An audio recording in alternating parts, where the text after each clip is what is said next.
우리 옆에 있는 분들하고 우리 한 주간에 다시 만났는데 우리 축복하면서 인사합시다. 사랑합니다. 축복합니다.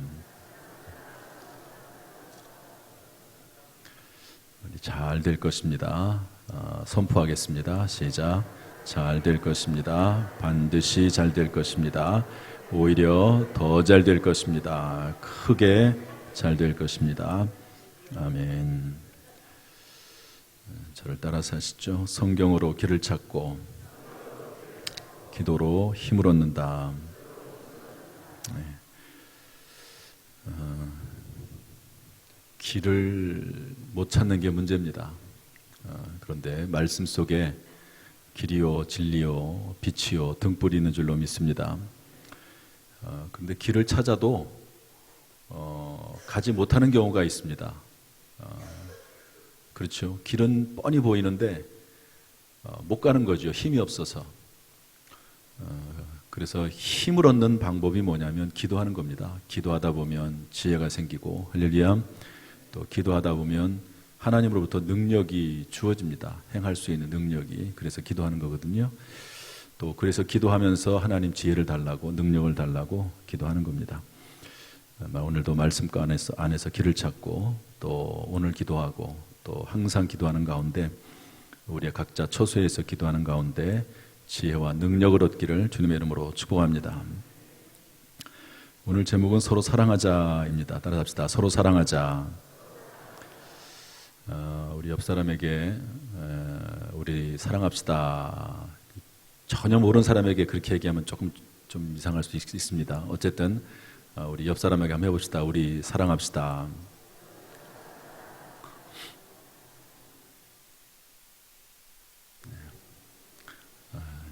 부부간에는 잘 안 해요. 제가 항상 보는 거지만 특별히 부모 자식 간에 부부간에 한번 옆에서 한번 봐보세요. 부부 같이 계신 분들 가족끼리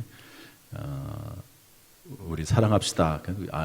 원래 사랑해서 그럴 수도 있겠네. 우리 다시 한번 합시다. 우리 서로 사랑합시다.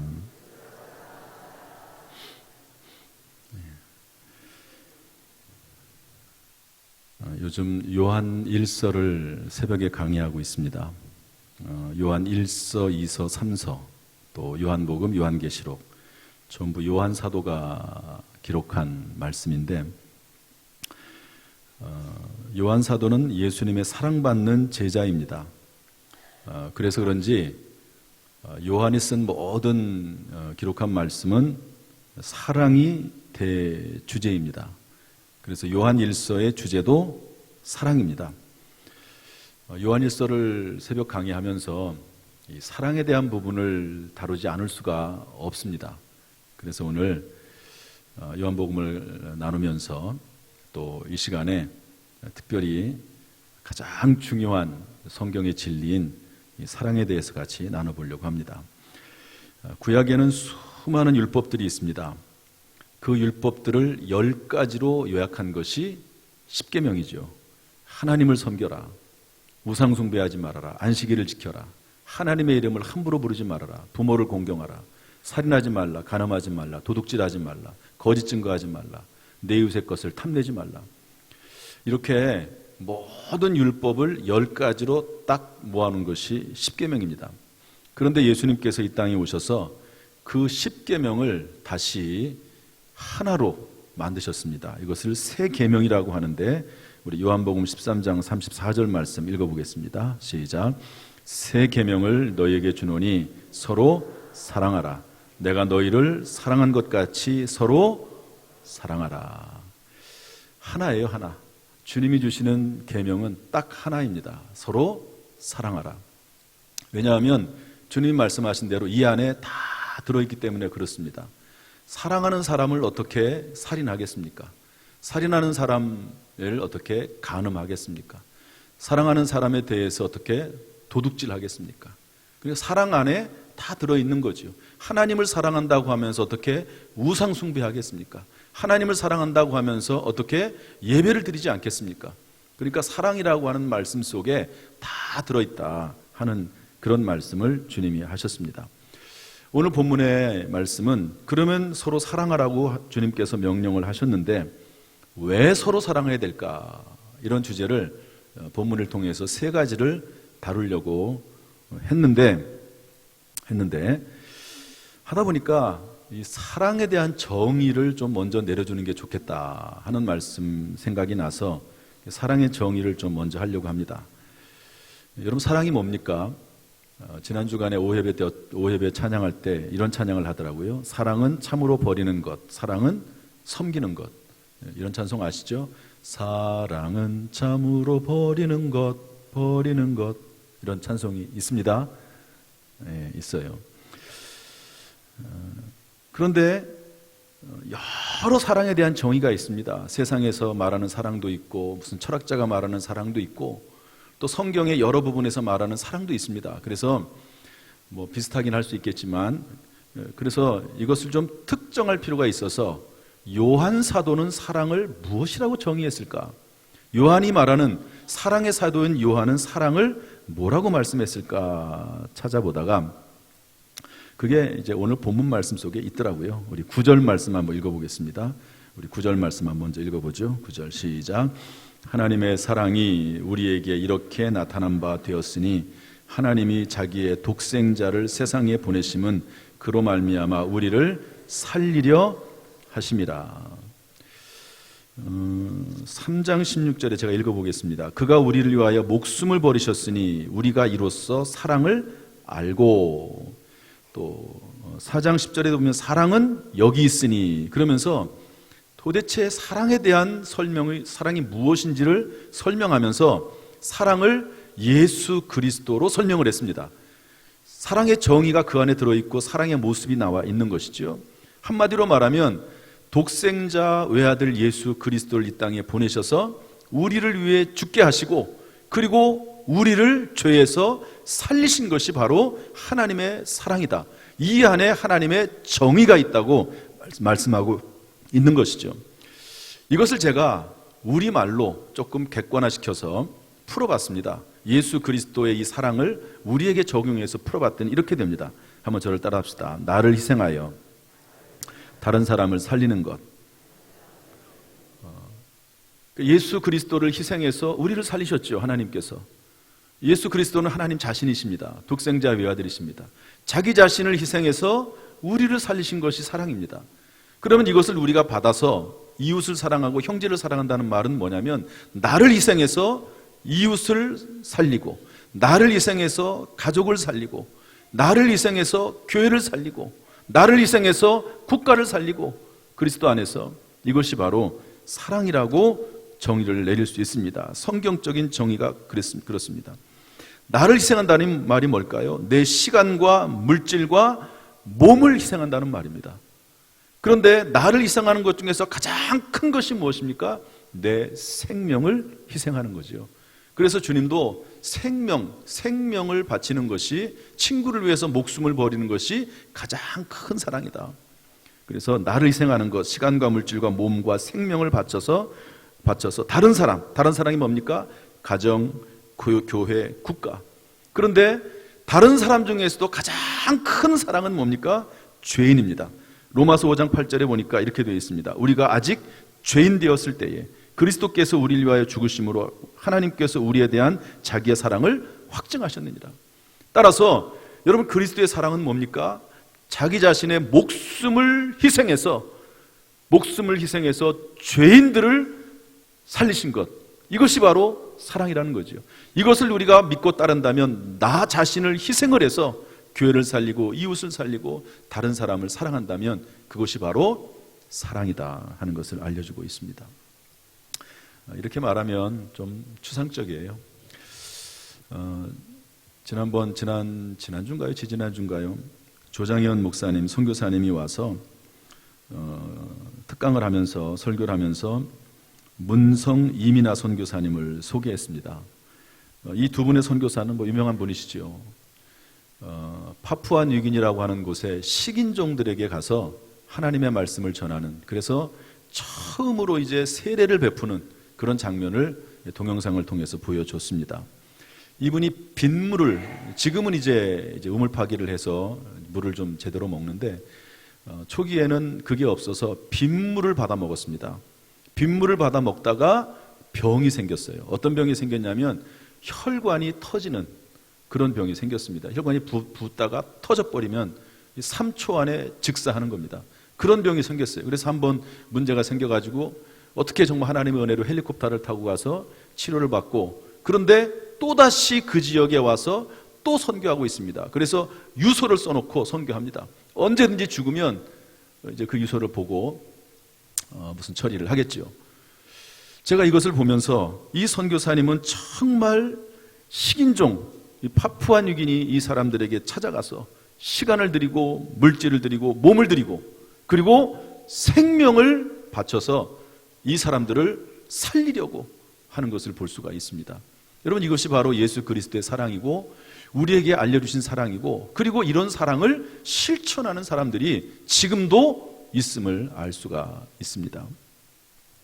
그리고 부모의 사랑이 이런 사랑이에요. 제가 보니까 그렇습니다.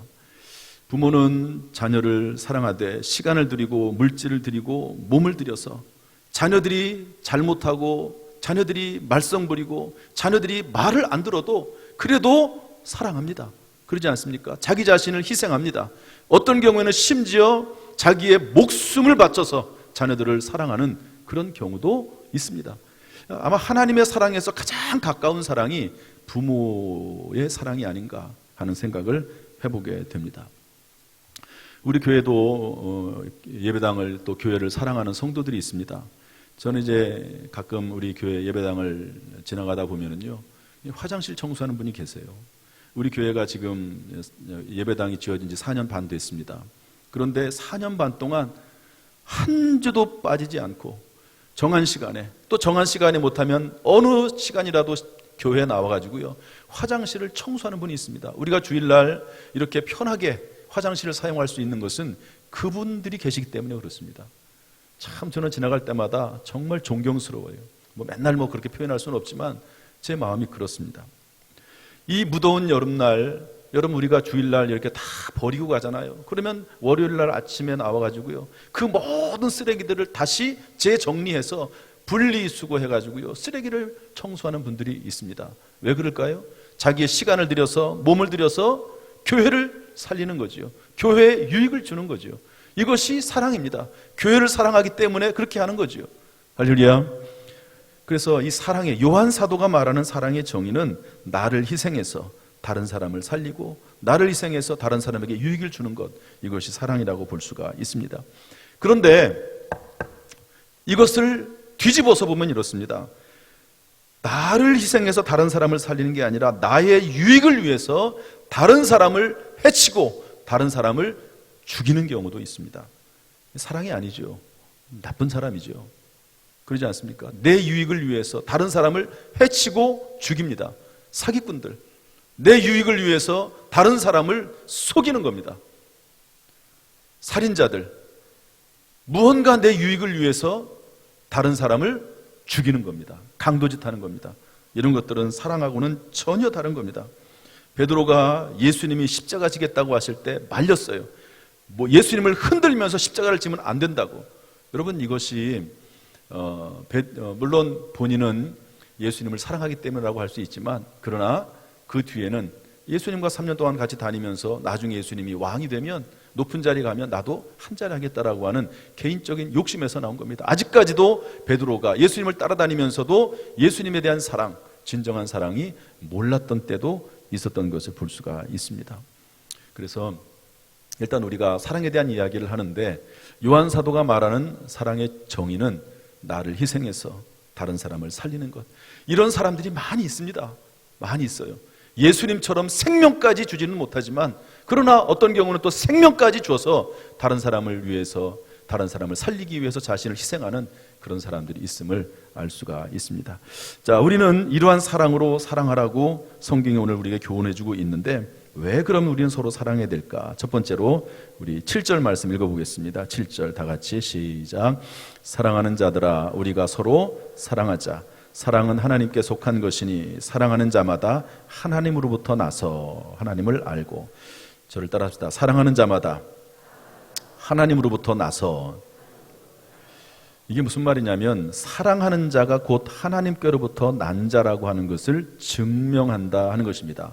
한번 절 보세요. 절 보십시오. 사랑하는 자마다 이것은 능동입니다. 하나님께로부터 나서 이것은 수동입니다.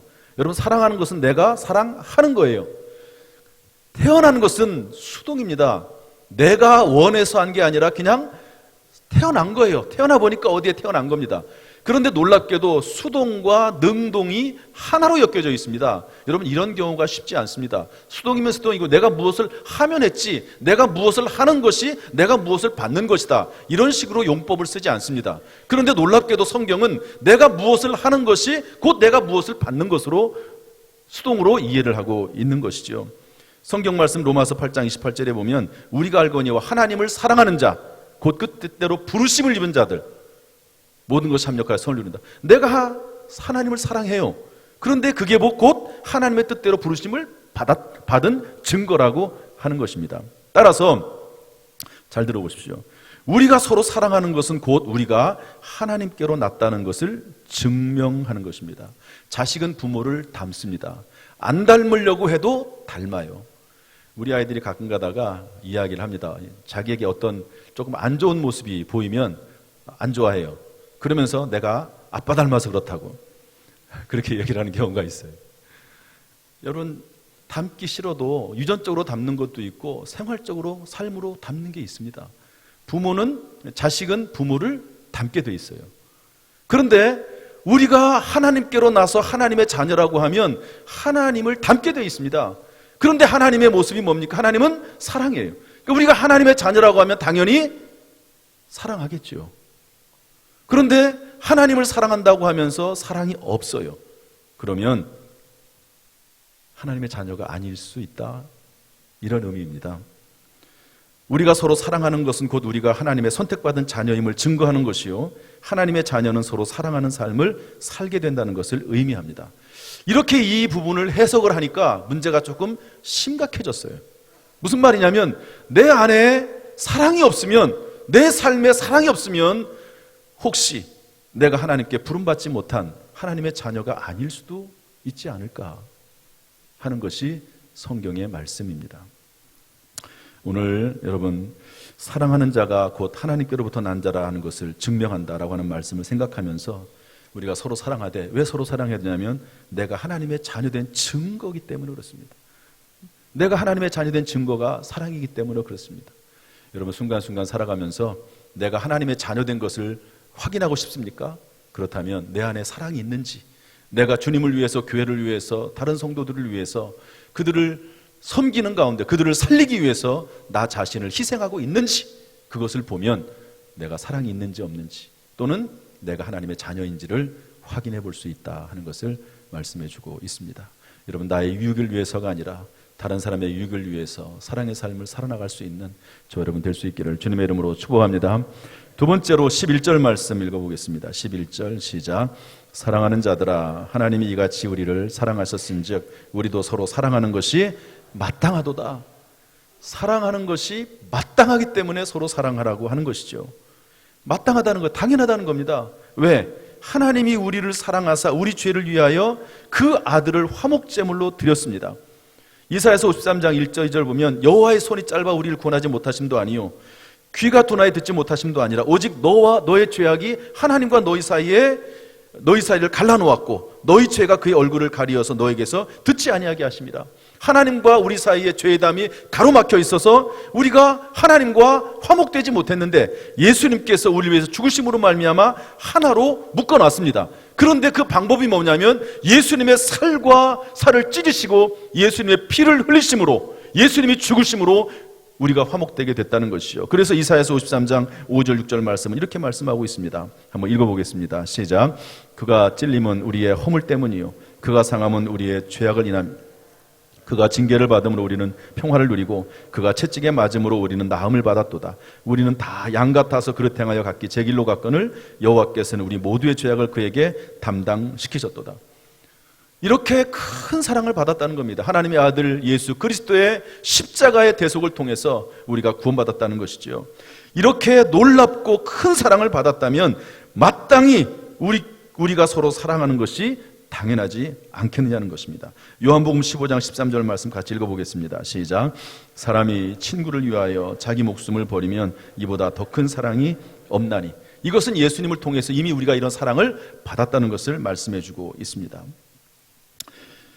우리 마태복음 18장 말씀도 한번 더 읽어보겠습니다. 시작. 이에 주인이 그를 불러다가 말하되 악한 종아, 내가 빌기에 내가 내 빚을 전부 탕감하여 주었거늘 내가 너를 불쌍히 여김과 같이 너도 내 동료를 불쌍히 여김이 마땅치 아니하냐 하고 주인이 노하여 그 빚을 다 갚도록 그를 옥졸들에게 넘기니라. 너희가 각각 마음으로부터 형제를 용서하지 아니하면 나의 하늘 아버지께서도 너희에게 이와 같이 하시리라. 어느 날 주인이 빚진 종을 불렀습니다. 그랬더니 빚이 1만 달란트입니다. 그런데 간곡하게 요청을 하니까 탕감해 줬습니다. 그런데 탕감받은 종이 밖에 나가서 친구를 만났는데 100데나리온 빚을 졌습니다. 그런데 그 빚을 갚지 않는다고 감옥에 쳐넣습니다. 감옥에. 이 소식을 주인이 들었어요. 화가 났습니다. 아니 네가 1만 달란트 빚진 것을 탕감받았으면 100데나리온 빚진 자를 용서해주고 탕감해주는 것이 옳지 않겠느냐. 여러분 1만 달란트가 어떤 정도냐면 1달란트는 순금 34kg입니다. 그람이 아니고요. 킬로그램입니다. 34kg. 1데나리온의 6,000배. 오늘날 10억 달러 이상입니다. 우리 돈으로 환산하면 1조입니다. 1달란트가 1조입니다. 1만 달란트니까 1만 조에 해당합니다. 이거 개념이 없죠. 우리가 1만 조란 개념 자체가 없습니다. 100만 원, 1000만 원도 큰데 조 단위라고 하는 것은 개념 자체가 없어요. 그런데 1만 달란트, 1만 조의 빚을 진 그 종을 여러분 이것은 한마디로 말하면 갚을 수 없는 겁니다. 탕감밖에 없습니다. 주인의 은혜밖에 없습니다. 그래서 용서해 주고 탕감해 줬어요. 그런데 100데나리온은 얼마냐면 1데나리온은 하루 노동자 품삯입니다. 뭐 10만 원, 20만 원 이 정도 되겠죠. 그러면 100데나리온이면은 1000만 원이나 2000만 원 정도 될 겁니다. 작은 돈은 아닙니다. 1000만 원, 2000만 원 작은 돈 아니에요. 그런데 내가 탕감받은 것이 워낙 많고 크기 때문에 정말로 그 은혜를 안다면 1000만 원, 2000만 원 큰 돈이긴 하지만 용서해주고 탕감해주는 게 맞지 않겠느냐. 주인이 하는 말입니다. 무슨 말이냐? 우리가 예수 그리스도로 말미암아 구원받고 하나님의 자녀가 되었으면 마땅히 다른 사람들이 우리에게 잘못했다고 하면 그들을 용서해 주는 것이 옳지 않겠느냐, 사랑하는 것이 옳지 않겠느냐, 그런 말씀입니다. 정말 너희가 구원받았느냐? 정말 너희가 하나님의 자녀냐? 그러면 하나님께 용서를 받았으면 다른 사람을 용서해 주는 것이 마땅하다. 그러므로 서로 사랑하라, 이렇게 말씀하고 있습니다. 누가복음 17장 4절은 이렇게 말합니다. 만일 하루에 7번이라도 내게 죄를 짓고 7번 내게 돌아와서 내가 회개하노라 하거든 너희는 용서하라 그랬습니다. 다른 성경에는 7번씩 70번이라도 용서하라 되어 있습니다. 이것은 진정성이 없다는 말이에요. 상습적이라는 말입니다. 그러나 그럼에도 불구하고 회개하면 용서하라는 겁니다. 왜? 네가 용서받았기 때문에. 도저히 용서받을 수 없는 죄에서 용서받았기 때문에, 도저히 탕감받을 수 없는 빚에서 탕감받았기 때문에 용서하고 탕감해줘라 하는 것이죠. 이것이 사랑의 두 번째 이유입니다. 마지막 세 번째로 20절 말씀 읽어보겠습니다. 20절 다 같이 시작. 누구든지 하나님을 사랑하노라 하고 그 형제를 미워하면 이는 거짓말하는 자니 보는 바 그 형제를 사랑하지 아니하는 자는 보지는 못하는 바 하나님을 사랑할 수 없느니라. 절 보세요. 보는 바 형제를 미워하면서 보이지 않는 하나님을 사랑할 수 없기 때문에 사랑하라는 것입니다. 보이는 바 형제를 미워하면서 보이지 않는 하나님을 사랑한다고 말을 하면 거짓말이라는 겁니다. 제 말이 아니고 성경 말씀이 그렇습니다. 아니 보이지 않는 하나님을 사랑한다고 하면서 눈에 보이는 형제를 사랑하지 못해? 그러면 형제를 미워하면 사실은 하나님을 사랑하는 게 아니야. 너 하나님 사랑한다고 하지 마라. 형제를 미워하면서 하나님 사랑한다고 하지 마라. 그거는 거짓말이야. 위선이야. 그것은 위장이야. 그런 말씀입니다. 표리부동한 거지요. 겉과 속이 다른 거지요. 성경은 이렇게 말합니다. 마태복음 23장 27절 말씀 읽어보겠습니다. 시작. 화 있을진저 외식하는 서기관들과 바리새인들이여 회칠한 무덤 같으니 겉으로는 아름답게 보이나 그 안에는 죽은 사람의 뼈와 모든 더러운 것이 가득하도다. 그래서 하나님을 사랑한다면 마땅히 형제를 사랑할 수밖에 없다. 보는 바 형제를 미워하면서 보이지 않는 하나님을 사랑한다는 것은 그건 있을 수가 없다. 그래서 형제 자매를 보이는 하나님이라고 생각하며 서로 사랑할 것을 말씀하고 있습니다. 마태복음 25장 44절 45절 읽어보겠습니다. 시작. 그들도 대답하여 이르되 주여 우리가 어느 때에 주께서 줄이신 것이나 목마르신 것이나 나그네 되신 것이나 헐벗으신 것이나 병드신 것이나 옥에 갇히신 것을 보고 공양하지 아니하더이까. 이에 임금이 대답하여 이르시되 내가 진실로 너에게 이르노니 이 지극히 작은 자 하나에게 하지 아니한 것이 곧 내게 하지 아니한 것이니라 하시니라. 마태복음 25장 46절 이하에는 이렇게 되어 있습니다. 이 작은 자 하나에게 한 것이 곧 나에게 한 것이니라. 사람을 사랑하는 것이 곧 하나님을 사랑하는 증거라고 말씀해주고 있는 것입니다. 이렇게 해서 오늘 본문에 이 세 가지 우리가 사랑해야 될 이유가 나와 있습니다. 또한 사랑의 정의도 내렸습니다. 그런데 제가 설교를 쭉 준비하면서 계속 마음에 걸리는 것, 부담되는 게 하나가 있었습니다. 그것이 뭐냐면 연약성입니다. 이게 사랑이구나, 사랑해야 되는 것이구나 하는 건 알겠는데 문제는 사랑의 능력이 없다는 게 문제예요. 사랑이 뭔지는 알겠는데 사랑해야 되는 당위성도 깨닫겠는데 문제는 사랑할 수 있는 능력이 내 속에 없는 게 문제예요. 연약하기 때문에. 여러분 요한복음 21장 17절 말씀 한번 읽어봅시다. 다 같이 읽어보죠. 시작. 세 번째 이르시되 요한의 아들 시몬아 내가 나를 사랑하느냐 하시니 주께서 세 번째 내가 나를 사랑하느냐 하심으로 베드로가 근심하여 이르되 주님 모든 것을 아시오매 내가 주님을 사랑하는 줄을 주님께서 아시나이다. 예수께서 이르시되 내 양을 먹이라. 베드로는 예수님을 사랑했습니다. 성격이 좀 급해서 그렇지 예수님 사랑하는 것은 맞거든요. 사탄에게 미혹을 가끔 받아서 그렇지 예수님 사랑하는 것은 맞습니다. 그런데 예수님을 세 번이나 부인하잖아요. 심지어 마지막 세 번째는 예수님을 저주하면서까지 부인을 합니다. 왜 그렇죠? 붙잡혀서 고문당하고 죽음당하는 것이 두려워서 그렇습니다. 사랑하지 않는 건 아니에요. 그런데 사랑의 능력이 없어요. 여러분 남편 사랑하시죠? 대답이 하나도 없어요. 어떻게? 여러분 아내 사랑하시죠? 남편들이 더 사랑하는 것 같아요. 그런데 문제는 사랑은 하는데 사랑의 능력이 없어요. 어떻게 할지를 몰라요. 그래서 후회가 많습니다.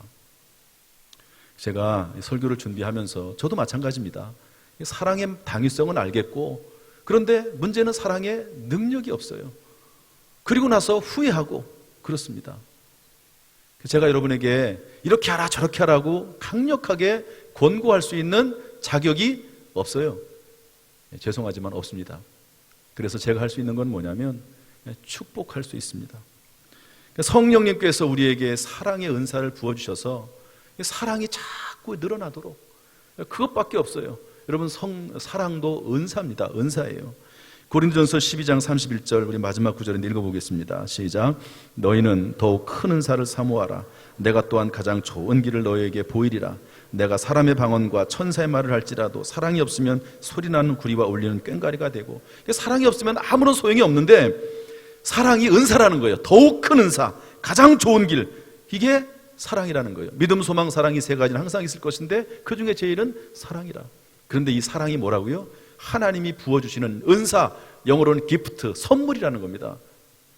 결국 아까 말씀드린 문성 이미나 선교사 같은 그런 자기의 목숨을 바쳐서 사랑할 수 있는 것은 하나님이 위에서 부어주셔야 가능하다. 이것은 예배드릴 때 우리에게 주어지는 것이고 기도할 때 주어지는 것이고 말씀 가운데 하나님께서 우리에게 선물로 내려주시는 것입니다. 그러므로 여러분 사랑이 부족하다고 생각이 되면 하나님 사랑의 마음을 달라고 사랑의 은사를 부어달라고 기도할 수밖에 없습니다. 저는 하나님의 말씀에 근거해서 주의 사자로 여러분을 축복할 수 있죠. 여러분에게 서로 사랑하는 마음이 있기를 축복합니다. 서로 사랑하는 가정 되기를 축원합니다. 참으로 서로 사랑하는 교회가 될 수 있기를 주님의 이름으로 축원합니다. 기도하겠습니다.